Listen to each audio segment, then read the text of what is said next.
Hello friend, हमारी आज की कहानी है लाशों का रेप। दोस्तों, यह कहानी मात्र एक काल्पनिक है। ठंड में एक 18-20 साल का लड़का रियाज तन पर एक कुर्ता पहने ऊपर से एक चादर ओढ़े भूखे प्यासे अपने गांव सरगोदा, पाकिस्तान का एक गांव सरगोदा से कुछ कमाने की आस में कराची आ पहुंचा था।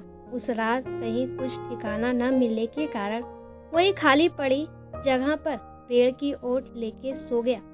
सुबह उसकी हालत बहुत खराब हो गई थी। ठंड और भूख ने उसे बेतहाशा कर दिया था।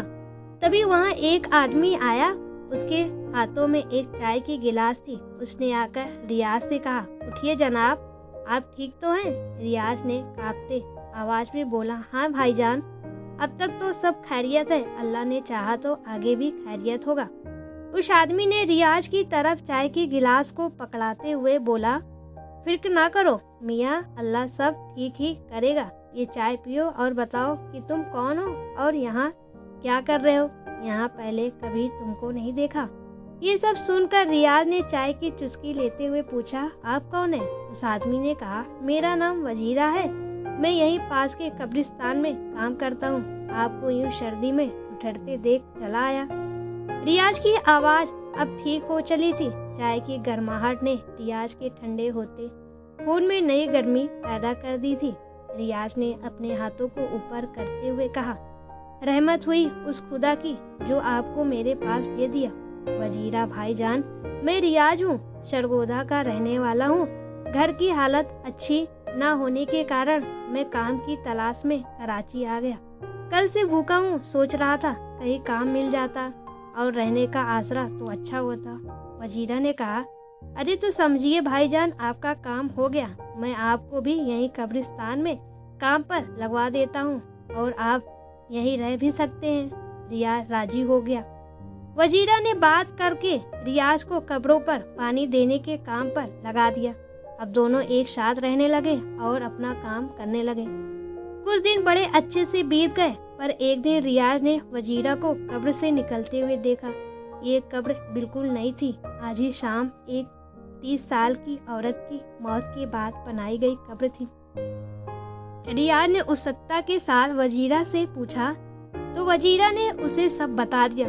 सारी बातें सुनकर रियाज को बहुत आश्चर्य हुआ, साथ ही बहुत खुशी भी हुई, मानो कोई खजाना मिल गया हो।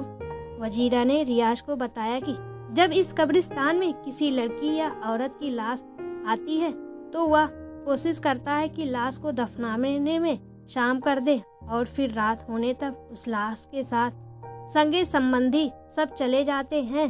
तो वजीरा रात को कब्र को खोदकर लाश के पैरों के साइड से पत्थरों की शिल्लिया को खिसकाकर अंदर जाता है और उस लाश के साथ शारीरिक संबंध बनाता है। यह बात सुनकर रियाज के अंदर बहुत सी विचार उमड़ने लगे। उसका भी मन इन गलत विचारों पर टिक गया और वो सोचने लगा कि क्या ये ठीक है। तभी वजीरा ने कहा, कहाँ खो गए भाईजान? रियाज ने अपने विचारों को छिपाने की कोशिश में लड़खड़ाते हुए बोला, ना ना, नहीं कुछ नहीं। वजीरा ने कहा, अरे मियाँ, बता भी दो आपके मन में क्या चल रहा है। रियाज ने कहा, वजीरा भाईजान, ये गलत नहीं है, डर नहीं लगता आपको? अल्लाह क्या कहेगा? वजीरा ने कहा, बेटा, कब्रिस्तान में रह के ऐसी बात कर रहे हो, एक बार करके तो देखो।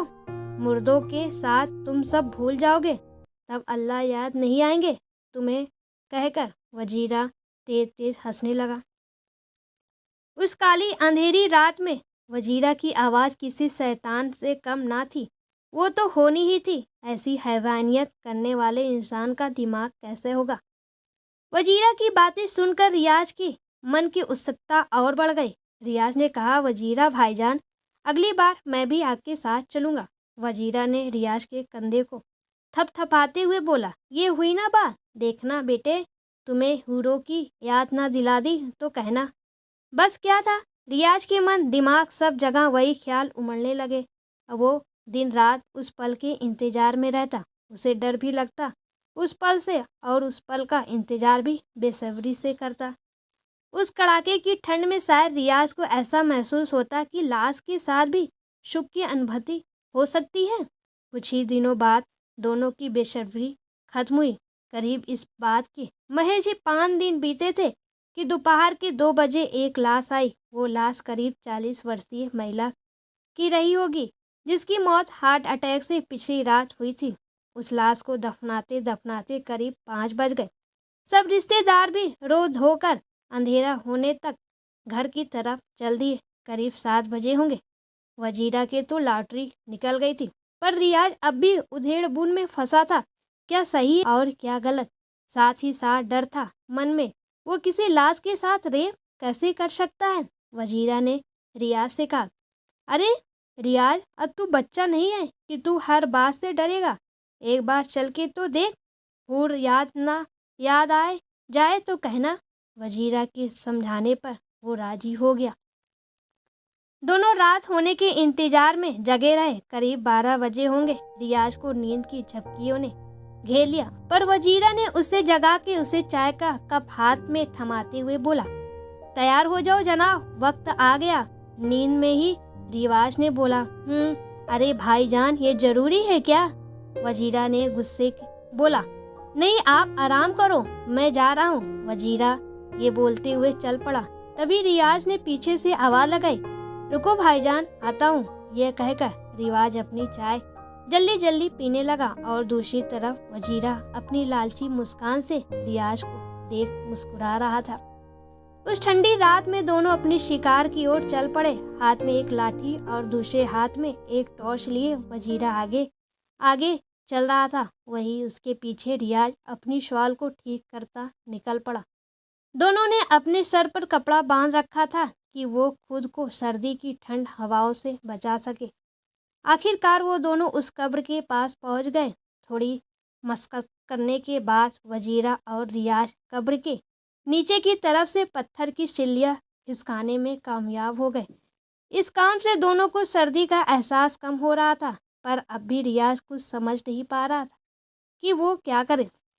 वजीरा टॉर्च लेकर कब्र के अंदर चला जाता है और रियाज को ये बोलकर जाता है कि ध्यान रखें, कुछ प्रॉब्लम होने पर तुरंत बताए। रियाज वही कब्र के बाहर वजीरा का इंतजार करने लगता है और कब्र के अंदर से हल्की हल्की वजीरा की आवाज़ आती है, जो रिवाज को वजीरा की मदहोशी को बयां करती है। ये आवाज़ सुनकर रियाज भी पूरी तरह से तैयार हो जाता है।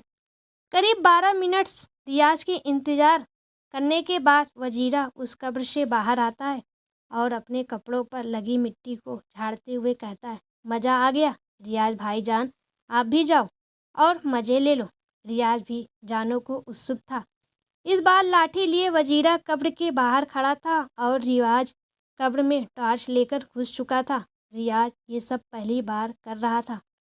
वो उस लाश के साथ इस कदर खो गया कि वो थोड़ी देर के लिए ये भी भूल गया कि वो कोई जिंदा लड़की नहीं, वो एक लाश है।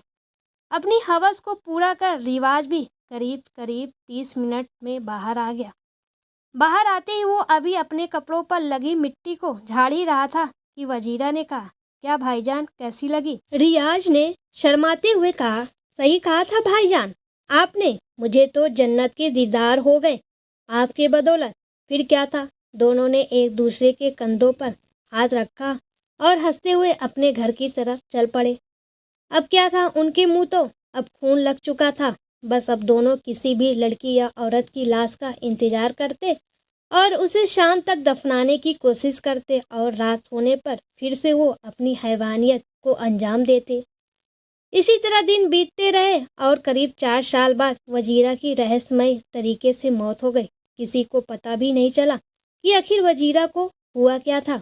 दिन बीतते रहे और रियाज अकेला हो गया था और इसलिए वो ये सब करना बंद कर दिया था। पर 6 महीने बाद अचानक एक 20 साल की एक लड़की की लाश आई। लड़की की लाश बहुत खूबसूरत थी, जिसे देखकर रियाज के अंदर का शैतान फिर से जाग उठा था। रियाज ने सब प्लान कर लिया कि आज रात फिर उसी काम को अंजाम देगा जो पहले वो वजीरा के साथ किया करता था। लाश को शाम होने तक कब्र में दबाकर सारे लोग अपने अपने घर चल दिए। फिर क्या था, रियाज रात होने का इंतजार करने लगा। रात के करीब 1 बजे होंगे। रियाज एक टॉर्च और मिट्टी हटाने का औजार लेकर उस कब्र पर पहुंच गया और वो मिट्टी को हटाकर कब्र की सिल्लियों को हटा दिया और लाश के पैरों की तरफ से कब्र में अंदर घुस गया। आज वो बहुत कुछ सोच के गया था, पर अंदर जाते ही रियाज को लड़की की लाश की आंखें खुली नजर आई और उसके दांत चमक रहे थे। उस लाश की आंखों से एक रोशनी निकल रही थी जिसे रियाज बर्दाश्त नहीं कर पा रहा था। ये सब देख रियाज मानो पागल सा होने लगा था। रियाज किसी भी तरह उस कब्र से निकलकर बेतहाशा चिल्लाता हुआ शहर के घरों की तरफ भागने लगा। उसकी दिमागी हालत बिल्कुल खराब थी। उसकी आवाज़ सुनकर लोगों ने उसे पकड़ा और उसके चिल्लाने का कारण पूछा। रियाज ने सारी बातें खुलकर सबको बता दिया, किस तरह वो और उसका दोस्त लड़कियों और औरतों की लाशों के साथ रेप करते थे। अब तक 300 ज़्यादा रेप कर चुके थे और आज भी रियाज एक लड़की की लाश के साथ वही हैवानियत करने गया था। पर उसके चमकते हुए दांत और आंखों से निकलती हुई रोशनी को देखकर वो डर गया और बेतहाशा पागलों की तरह भागने लगा। रियाज की हैवानियत की बातें सुनकर वहाँ के लोग उसे मारने को चढ़ बैठे। कई लोगों ने उसे लातों और घूंसों से पिटाई की, पर आखिरकार उसको पुलिस कस्टडी में भेज दिया गया। आज ये रियाज जिंदा है या नहीं, पागल हो गया है या ठीक है, किसी को कुछ नहीं पता। ये भी अपने दोस्त की तरह गुमनाम हो चुका है।